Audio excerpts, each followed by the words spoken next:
Everyone froze when I opened the door and saw who was in my bed. I still remember the sound my keys made when they hit the floor the day I walked in on my sister having sex with my boyfriend in my own bed. People always tell me I'm so strong, but they didn't see me frozen in the doorway of my bedroom, groceries cutting into my fingers, watching the two people I loved most in the world scramble away from each other like roaches when the light comes on. Before that moment, my story would have sounded almost inspirational if you squinted. My stepmom came into my life when I was 9, after my mom died. She had a daughter, Hannah, who was 8. We were an instant, messy little patchwork family. 2 shell-shocked kids, a dad trying too hard, and a woman who was doing her best with someone else's grieving child. By middle school, Hannah was my favorite person. We shared clothes, secrets, stupid dances in the kitchen. Then, when we were teenagers, Hannah got cancer, leukemia.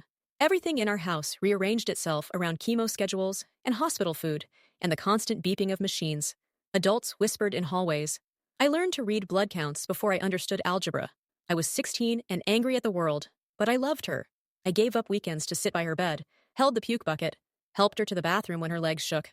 I missed parties, dropped sports, took on extra chores so my parents could stay at the hospital longer. I lied to teachers about why my homework was late, because my sister is throwing up blood felt too raw to turn into an excuse. The nurses would call me the happy one. I got good at that, the smile, the jokes, the "I'm fine, don't worry about me." If Hannah needed the spotlight to get better, I'd stand in the dark and hold the wires. She survived. They called it a miracle. Make-A-Wish trips, You're Our Warrior posts on Facebook, everyone crying happy tears. I was happy too. I was also tired in a way I didn't have words for yet. Fast forward to my mid-20s. I had my own apartment, a decent job, a long-term boyfriend named Ben. We'd been together 3 years. He was funny, charming in that slightly scruffy way, the kind of guy who'd remember my coffee order and my dead mom's birthday. He and Hannah got along, which I thought was cute. We'd all play Mario Kart together, or he'd help her with her car issues. She would joke, "If you two ever break up, I'm keeping him." And I'd roll my eyes because that's what sisters say. That day, I came home early from work with a headache.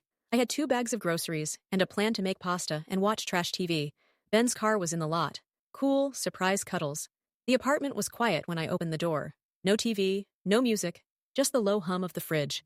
Our bedroom door was almost closed, just a slice of light showing. I remember thinking, weird, maybe he's napping. The groceries slipped in my sweaty grip as I nudged the door open with my shoulder. Hannah's hair was the first thing I saw, spread across my pillow like a dark halo. Then her bare shoulders. Then Ben's hand on her hip. Their faces turned toward me at the same time. Twin looks of horror, like I'd interrupted a murder instead of walked into one. My brain did this awful, slow-motion cataloging. That's my duvet. That's my boyfriend. Those are my sister's socks on the floor. That's the sound of my own heartbeat in my ears. No one spoke for a full 3 seconds. I swear I could hear the little click of something in me snapping. Then it was chaos. Hannah yanked the sheet up to her chest and started babbling, "Oh my God, I'm so sorry, I'm so sorry," over and over. Ben scrambled for his boxers, saying my name like it was a spell that could rewind time. "Get out," I heard myself say. My voice didn't sound like mine. It was flat, cold. "Both of you, get out." Hannah tried to reach for me, still half naked, crying. "Please, please. It's not. It just happened." I stepped back like she'd tried to touch me with a hot iron. "Don't touch me." Ben's mouth was moving, but I couldn't hear the words anymore. I walked back to the kitchen, set the groceries down very carefully, and called my friend to come over. I think I said something like, "Emergency now." By the time my friend got there, Ben was dressed and shaking. Hannah was huddled on the couch in my hoodie, and I was standing in the middle of the living room with my arms around myself, like if I let go, I'd disintegrate. "Pack a bag," I told Ben. "You're leaving tonight. We're done." He started crying, actual sobs. "Please, baby, please. It was a mistake. I love you. I love you so much." "If you loved me," I said, "you wouldn't have been inside my sister in my bed." Hannah flinched like I'd slapped her. Good, some ugly part of me thought. Let it hurt. Ben left that night. My friend helped me change the sheets, then I changed them again, because it still felt like my skin was crawling. Hannah stayed on the couch, staring at the wall. At some point, she whispered, I'm so sorry, and I just went into my room and locked the door. The next morning, she was gone. For a week, my phone exploded. Texts from Hannah. Long, rambling apologies. Then shorter ones. Then just, please. Text from Ben. Walls of text alternating between self-flagellation and declarations of undying love. A couple of drunk voicemails where he cried so hard he couldn't breathe. I didn't respond to either of them. I did text my dad and stepmom. Ben and I broke up. He cheated on me with Hannah. I need space. My stepmom called immediately. Sweetie, what do you mean with Hannah? I told her. There was a long silence on the line, then a sharp inhale. Oh my God, she said. Oh my God. For a moment, I thought, maybe, for once, they'd be fully on my side. That lasted about 12 hours. The next day, my stepmom asked if we could all meet for dinner. Your dad and I think we should talk this out as a family, she said. Hannah's not in a good place. I almost didn't go, but that family word hooked something old and raw in me. I wanted someone to look me in the eye and say, that was wrong, we've got you. We met at this generic chain restaurant, with sticky tables and cheerful waitstaff. My dad was there, looking uncomfortable in his work polo. My stepmom looked tired. Hannah sat on the opposite side of the table from me, eyes puffy, hair in a messy bun, chewing on her straw. No one mentioned the betrayal at first. We ordered drinks. The server asked if we were celebrating anything special. I almost laughed. Finally, my dad cleared his throat. So, he said, we've all made mistakes. I felt my stomach drop. We, I repeated.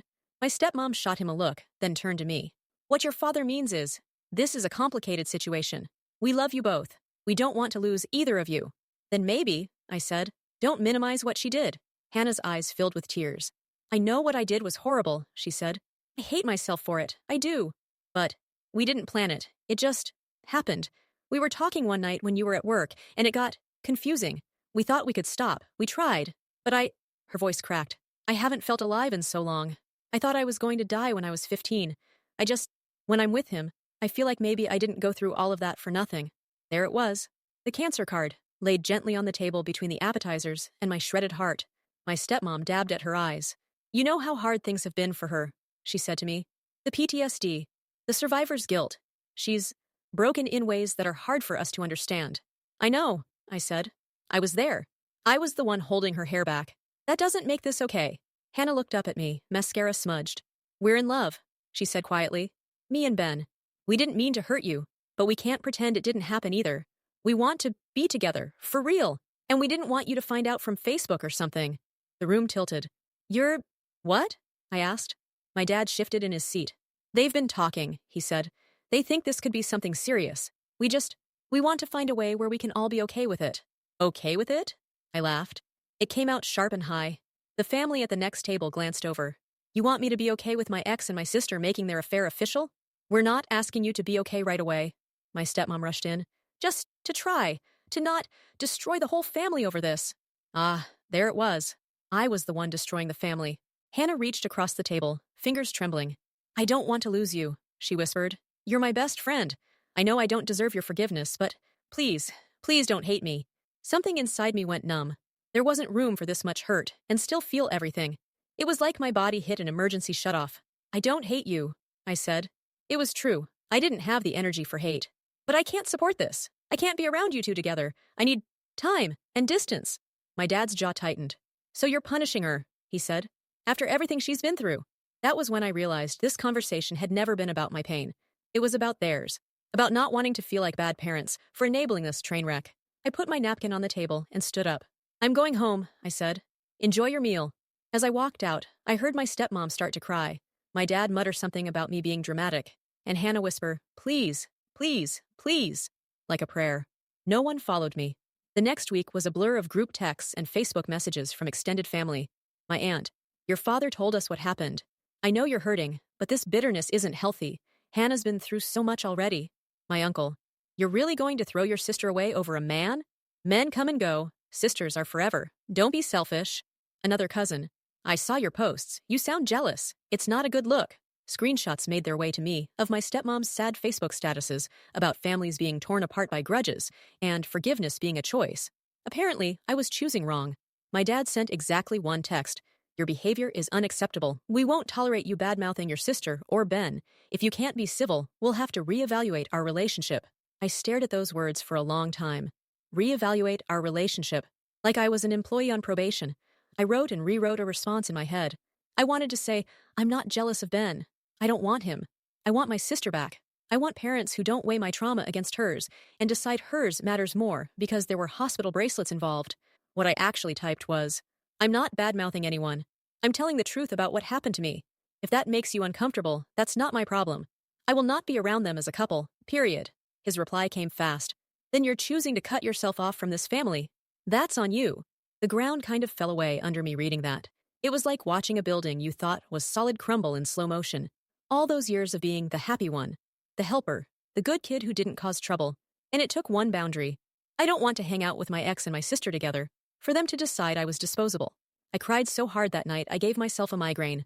I curled up on the bathroom floor because it was cool against my face, and I couldn't make it back to bed. Somewhere between the dry heaves and the snot, I realized they didn't see me as a person with my own breaking point.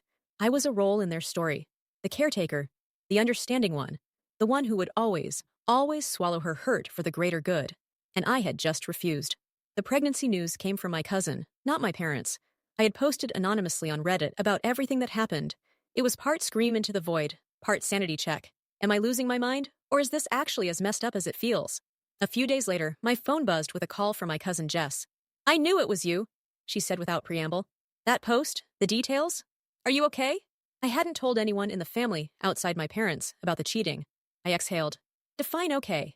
She lowered her voice like someone might overhear, even though we were on the phone. Look, I'm not supposed to tell you this, but screw it. You deserve to know. Hannah's pregnant. The world went quiet. What? She's 4 months, Jess said. They told us at Sunday dinner. Your dad made some speech about new beginnings, and everyone cried. They said they were going to tell you soon, but given the Reddit post, I'm guessing they didn't. 4 months. My stomach twisted. That meant the affair had started way before I walked in on them. Long enough for doctor's appointments and ultrasound pictures and secret smiles over mashed potatoes, while I sat at home wondering why my sister wouldn't return my texts. Jess kept talking. Your stepmom keeps saying this is her first grandbaby, and how she won't let petty drama ruin it. That's why everyone's on your case. They're circling the wagons around the baby. I leaned back against the wall and slid down until I was sitting on the floor. I laughed. This hollow, disbelieving sound. Of course. Of course there was a baby. Of course my grief was no match for a sonogram. They're scared you'll make them choose, Jess said softly. And they've already decided. They just don't want to say it out loud. There was something so bitterly funny about it that I started to actually laugh. Jess joined in, half horrified, half hysterical. Two cousins on opposite ends of the phone line, laughing about how my family had basically sacrificed me to the fertility gods. Thanks for telling me, I said when I could breathe again. Don't hate the baby, she said. It didn't ask to be conceived in a soap opera. I don't, I said. I hate that they're using it as a shield. After we hung up, I sat there in the quiet and tried to picture my sister with a baby. My ex holding a tiny, squirming person that was half her, half him. My parents' faces lit up, the proud grandparents, their Facebook posts full of, our miracle girl is having a miracle of her own. There I was again, on the outside of the glass, watching. I agreed to meet Hannah one more time, in a park halfway between our apartments. Neutral ground, no beds. It was early fall, the kind of day where the air smelled like leaves and someone's distant barbecue. Kids shrieked on the playground. A dog kept trying to chase squirrels and being yanked back by its leash. Hannah saw me and waved, then hesitated like she wasn't sure if she was allowed to come closer. She wore an oversized sweater and leggings, one hand unconsciously resting on the slight swell of her stomach. Seeing the bump hit me harder than I expected. This wasn't just a theoretical baby anymore. There was a person in there. A future niece or nephew that, in some other version of my life, I would have spoiled rotten. We sat on a bench. For a minute, we just listened to the squeak of the swings. I heard, I said finally, nodding at her belly. She flushed. I wanted to tell you myself. Mom said we should wait until you'd calmed down, but then everything blew up. How long? I asked. She twisted her fingers together. We first slept together about 6 months before you found out. We didn't mean for it to happen again after that, but it did. I know that makes it worse. It did, but at least it was the truth. Ben knows how far along you are? I asked, even though I knew the answer. She nodded. He wants to be a good dad, she said. He feels awful about how this all started, but he loves this baby already. We both do. Her eyes shone. For a second, I saw the 15-year-old in the hospital bed, clutching my hand and begging me not to let her die. We want you in our lives, she blurted. In the baby's life. You're my sister. We thought, maybe, once you'd had time, you could come around, be like a cool aunt or godmother. I know I don't deserve to ask, but, Hannah, my voice shook. Stop. She did, biting her lip. I'm glad you're excited, I said. I'm glad the baby is healthy. I don't wish you harm, but I can't do this. I can't sit in a rocking chair in your nursery and pretend I didn't walk in on you and my boyfriend. I can't watch my ex raise a family with you. Every milestone would be a reminder of what you both did. Tears spilled over her cheeks. So you're just cutting me off? I don't know how to be your sister anymore, I said.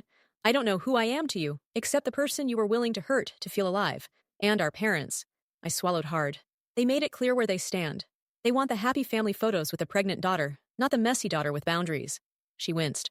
They're scared of losing the baby, she said. You know how Mom is. She's been dreaming of grandkids since we were 12. I know, I said. That's the problem. We sat in silence for a while. A little boy ran past us, shrieking with laughter, his dad jogging behind him. I'm sorry, Hannah whispered. Not just for sleeping with Ben, for everything, for letting them put you in the background, for not seeing it. I'm sorry too, I said. That this is how it's turning out.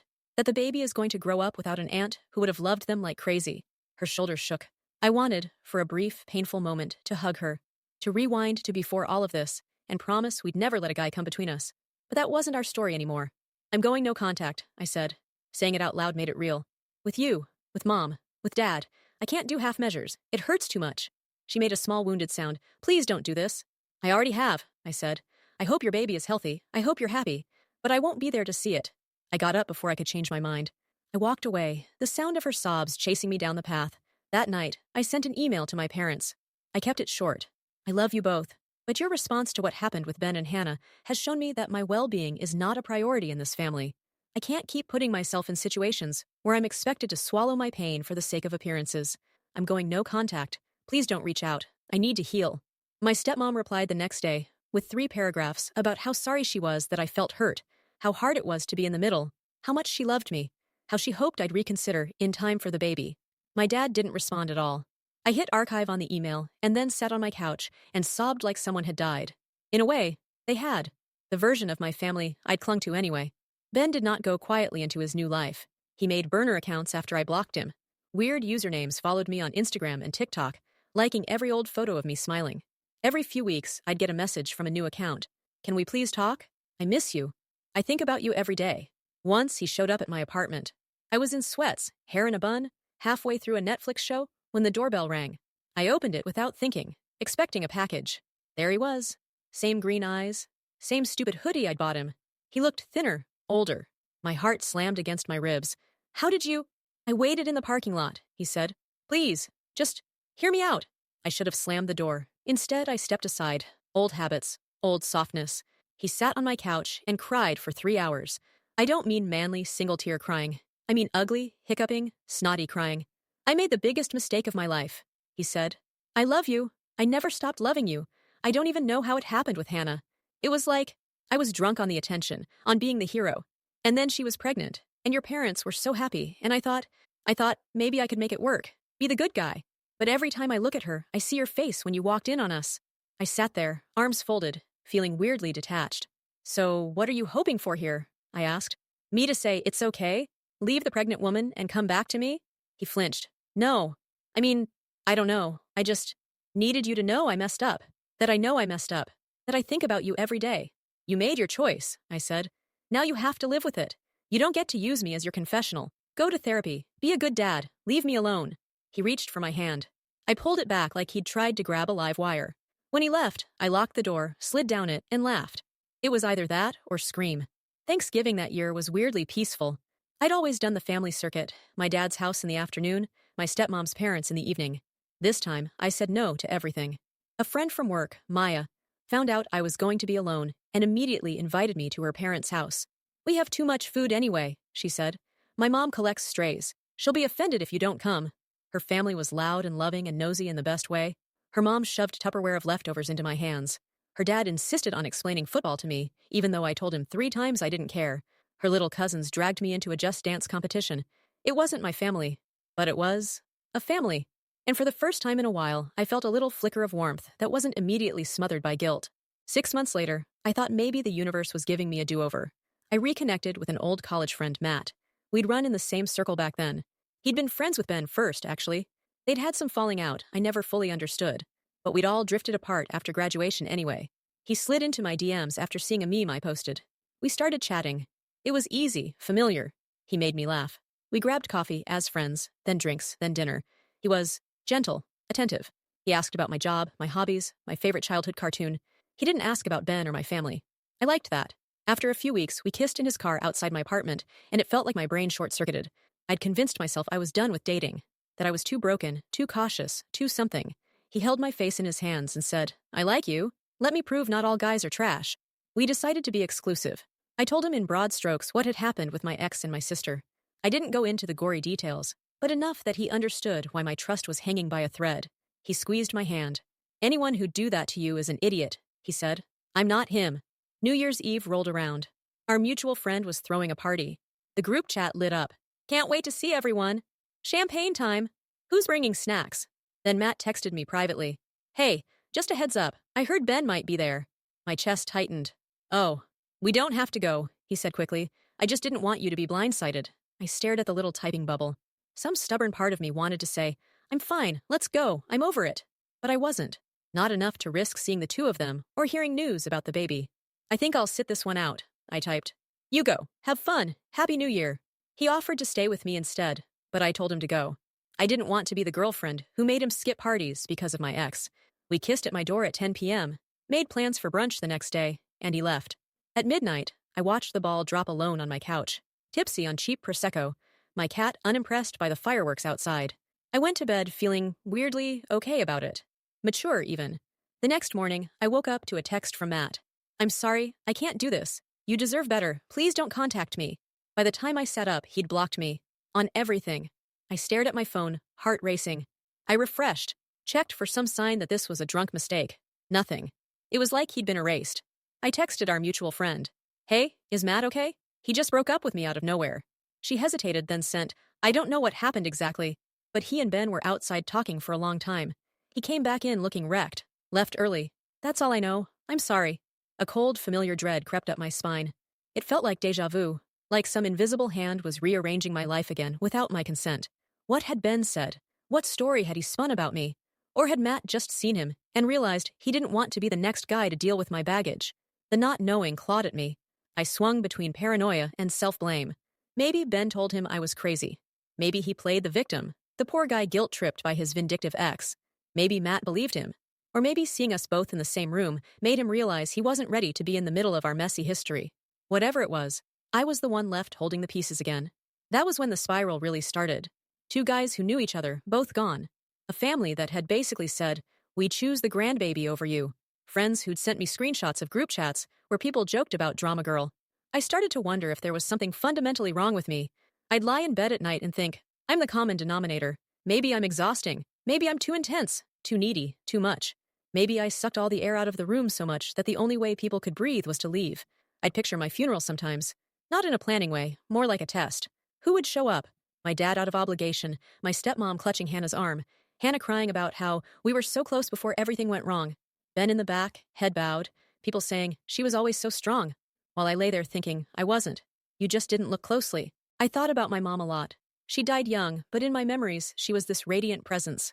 Everyone loved her. She lit up rooms. People told me I was just like her, and I always felt like a fraud. She had a magnetism I didn't. Where she was a sun, I felt like the dim light in the fridge. There when you needed something, not the center of the party. I stopped posting on social media.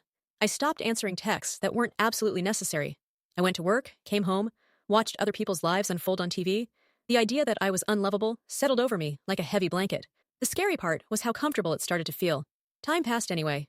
I didn't know when exactly my niece or nephew was born. I knew the due date window from the math, so I assumed sometime in that month there was a baby. A name. Tiny fingers wrapped around my dad's thumb. I stayed off Facebook. I muted half my family on Instagram. I told Jess not to send me photos. If I change my mind, I'll ask, I said. I never did. Life got numb. Not better, not worse. Just flatter. I went to work. I came home. Sometimes I met Maya for drinks. Sometimes I cried in the shower and then laughed at myself for being the girl who cries in the shower. About a year after everything blew up, I booked a solo trip to Europe. It felt wildly out of character. I'm not the spontaneous backpacking type, but I had some savings, no one depending on me, no one to ask permission from. I saw a cheap flight to Paris and clicked purchase before I could talk myself out of it. It wasn't about finding myself or having a movie montage transformation. It was more like, if I'm going to be sad, I might as well be sad somewhere pretty. Before I left, I wrote out what I wanted my mindset to be. I don't want revenge. I don't want to stalk their lives and gloat if they struggle. There's a baby in the middle of this now. I hope they're okay. I hope that kid grows up in a home where they feel wanted. I didn't forgive my sister and Ben, but I also didn't sit around plotting their downfall. I was too tired. Not hating them felt like my first grown-up decision in a long time. Paris was quiet. Not the city itself. That was loud and chaotic and full of honking scooters and shouting vendors. But my time there was quiet. One night, I ordered room service at this tiny hotel near the Latin Quarter. Creme brulee and a glass of wine. I sat cross-legged on the crisp white duvet, the Eiffel Tower a faint glow through the window, and cracked the caramelized sugar with the back of my spoon. It shattered with this satisfying little snap. I took a bite. It was rich and creamy and absurdly good. I actually closed my eyes for a second. My phone buzzed on the nightstand. I didn't look at it. I had a romance novel in one hand, dessert in the other. I was wearing an oversized t-shirt, no makeup, my hair a frizzy mess from the drizzle outside. No one knew where I was at that exact moment except the hotel receptionist and the airline that had dropped me here. For the first time in a long time, I felt like my life belonged to me. Not to my role in the family, not to my history with Ben. Just me, in a bed in Paris, savoring burned sugar and fictional people's problems. It wasn't a grand epiphany. It was a tiny joy, but it was mine. I went to sleep before midnight, with the window cracked open and the city breathing softly around me. When I got back, a few more months slid by. Then, out of nowhere, my dad texted, "Can we meet for lunch? Just you and me? I miss you." I stared at the screen, heart thudding. I hadn't heard from him in over a year. He'd respected my no contact, or just hadn't cared enough to push it. Now, this. I showed the text to Maya. "Do I go?" I asked. She shrugged. "What do you want?" I wanted my dad to say sorry. I wanted him to say, "We were wrong. We chose the easy path and it hurt you, and we see that now." I wanted him to look at me and see his daughter, not the villain in Hannah's redemption arc. "I'll go," I said. "One lunch. If it's awful, I never have to do it again." We agreed on a little Italian place downtown. Saturday, 1 p.m. I got there at 12:50 because I am pathologically early to everything. I picked a table near the window, ordered water, and rehearsed what I might say. 1 o'clock came and went. I checked the door every time it opened. My heart jumped at every gray-haired man in a collared shirt. At 1:15, I checked my phone. No messages. At 1:30, I ordered an appetizer so the server would stop giving me pity glances. At 1:45, the server came over with a small plate and a candle stuck in the middle of a tiramisu. "On the house," she said gently. "For whoever you're waiting for." "It's my dad," I heard myself say. "He said he wanted to fix things." She winced. "Then he's missing out," she said. "More dessert for you." At 2 o'clock, I accepted that he wasn't coming. I blew out the candle, ate the tiramisu, and tipped the server well. On my way out, my phone buzzed. An email from my stepmom. Subject line, "About today." I didn't open it. I could see the first few lines in the preview. "Your father had a lot on his mind.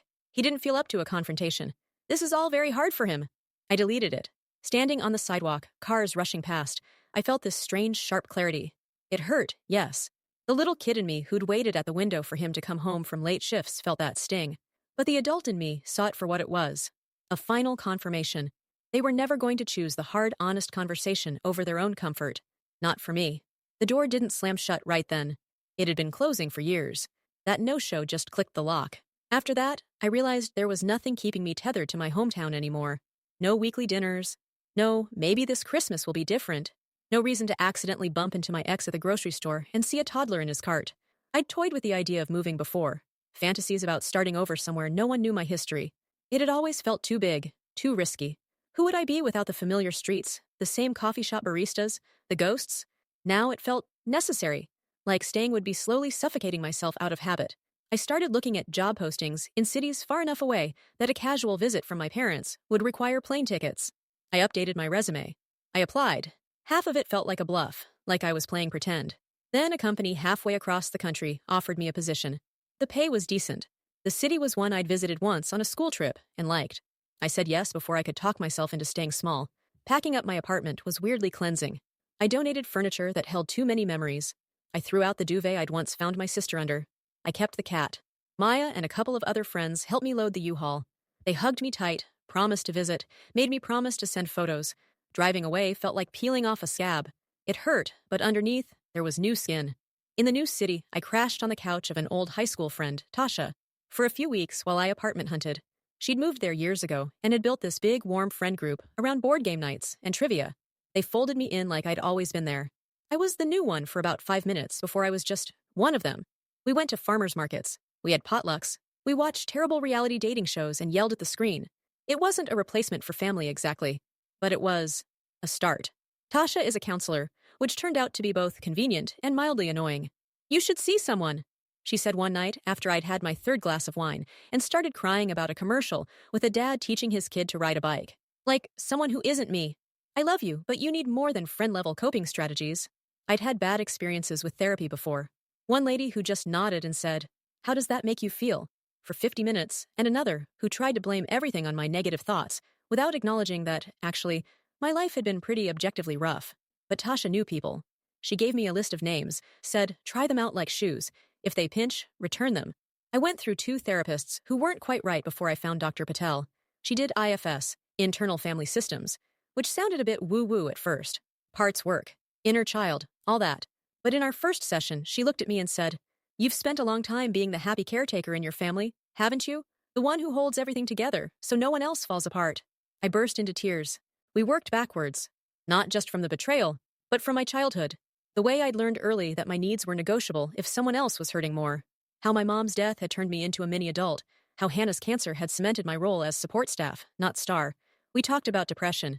She said the word like it was a diagnosis, not a character flaw. We tried medication. The first one made me feel like a zombie. The second one helped. The edges of my world softened a little. The intrusive funeral fantasies eased. In one session, she had me imagine the part of me that always smiled, always said, it's fine, even when I was crumbling. She's 16, I said eventually. She's in the hospital cafeteria. She's making jokes about the Jell-O, so Dad doesn't cry. What does she need? Dr. Patel asked. I thought about it. Someone to notice she's scared too. Someone to tell her she doesn't have to be the strong one all the time. We did a lot of work like that. It was exhausting and weirdly tender. I'd leave sessions blinking in the sunlight like I'd been underwater. Slowly, I started to see that my strength wasn't some noble trait. It was a survival strategy, a way to earn love in a system that only rewarded me when I was convenient. Redefining myself meant letting that part of me rest, saying no more, letting people see me ugly cry without immediately apologizing. Being the happy one had nearly killed me. Being a whole person, it turned out, was messier, but real. I met my current boyfriend at one of Tasha's game nights. His name is Eli. He showed up late, hair sticking up, carrying a tackle box. I thought he'd come from fishing. Turned out it was full of tiny, hand-painted Dungeons & Dragons miniatures. He apologized for being late, then launched into a breathless explanation of how his wizard had almost died in a campaign, and he'd lost track of time. I had no idea what he was talking about, but his enthusiasm was endearing. He wasn't my type in the way Ben had been. No slick charm, no immediate fireworks, just this solid, slightly nerdy presence. He laughed with his whole body. He listened more than he talked. When he did talk, it was often to make some terrible pun. We ended up on the same team for charades. At one point, he tried to act out Kermit the Frog by doing the voice. It was disturbingly accurate. Why are you so good at that? I asked, tears of laughter in my eyes. He grinned. It's my only party trick. Well, that and being able to quote The Princess Bride from memory. The crush snuck up on me. It wasn't a lightning bolt. It was a slow accumulation of small moments. The way he always made sure everyone had water during game night. How he'd walk me to my car without making a big deal of it. The time he showed up at my door with soup when I texted the group chat that I had a cold. We hung out one-on-one more. Coffee turned into dinner. Dinner turned into, hey, there's this Renaissance fair next month. Want to go? He showed up in full costume, doublet, boots, the whole thing, and somehow did not look ridiculous. Our first kiss was in my kitchen while we were making grilled cheese. I burned mine because I was too busy overthinking. Being with him felt different, calmer. There was no sense of performing. I could be quiet around him without him poking at me to smile more. When I told him about my family, about Ben and Hannah and the baby I'd never meet, he didn't try to fix it or offer platitudes. That's a lot, he said softly. I'm so sorry you went through that. He asked what I needed. Sometimes the answer was a hug. Sometimes it was, can we watch stupid videos until I stop thinking? He didn't flinch when I had bad days. He didn't put me on a pedestal for being so strong. He saw the scared 16-year-old and the bitter 20-something and the tentative 30-year-old and treated them all like they belonged. The biggest difference, maybe, was this. I never had that constant low-level anxiety that he was about to pull the rug out from under me. His consistency was boring, in the best possible way. He still does the Kermit voice to make filthy jokes when I'm sad. It's impossible to stay in a full spiral when your boyfriend is saying, in perfect Muppet cadence, it's not easy being emotionally available. Every now and then, the past still flickers at the edge of my life. Through the grapevine, I hear that Hannah and Ben are still together. They have a toddler now. I don't know the kid's name. I don't know if they look more like my sister or my ex. I imagine big eyes and sticky fingers and a laugh that sounds like all of ours. Once in a while, I get an email from a weird address that's clearly Hannah. Subject lines like, please read, or I miss you. The preview text always starts the same. I know you said not to contact you, but I never open them. I drag them to a folder I labeled later at first, then renamed Nope. Sometimes I lie awake and picture that kid. My nibbling, technically. I imagine them on a playground, or at a birthday party, with cake on their face. I feel this ache for the relationship we'll probably never have. All the stories I won't tell them. All the tiny socks I won't buy. I miss the idea of family more than the actual people, if that makes sense. The fantasy where my sister and I worked through it all and came out stronger. where my parents learned from their mistakes and fought for me too. But every time I feel that pull, I remember the park bench, the restaurant I sat in alone, the email my dad never sent, and I remind myself, going back into that system would mean becoming the happy caretaker again. It would mean shrinking myself so they could feel like good parents and grandparents. I've worked too hard to undo that wiring to plug myself back in, so I keep the door shut, not locked out of spite, just closed for my own safety. A few months ago, Eli proposed. We were at home, on the couch, in sweatpants. No grand gesture, no flash mob. He'd made my favorite pasta. We were halfway through a rewatch of some nerdy show. He paused the TV, turned to me, and said, "I like our life." I snorted. "That's good. It would be awkward if you didn't." He smiled, nervous in a way I'd never seen. "I mean it. I like that we do nothing together. I like that your cat tolerates me now. I like watching you get overexcited about bakery displays. I like us. And I want to keep doing this, for a long time, preferably while legally married." He pulled a ring box out of his hoodie pocket.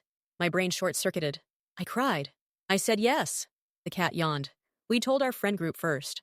There were shrieks and champagne and a very off-key rendition of Going to the Chapel. I didn't plan on telling my family. They'd made it clear I was a supporting character in their story, and I'd written myself out. But the internet is small. A mutual friend posted a photo of my hand with the ring, tagged me, and within a week, it somehow got back to my dad. He didn't reach out to me. He sent a long, pissed-off email to Tasha, because of course he'd kept her contact info from when I'd listed her as an emergency contact years ago, complaining that my fiancé hadn't asked for his permission to marry me. He went on about disrespect and tradition, and how, after everything he'd done for me, he deserved at least a phone call. Tasha forwarded it to me with a simple, "Is this your circus?" I read it twice. I waited for the familiar gut punch, the little girl inside me to panic and want to fix it, to explain, to apologize for a slight I hadn't even committed.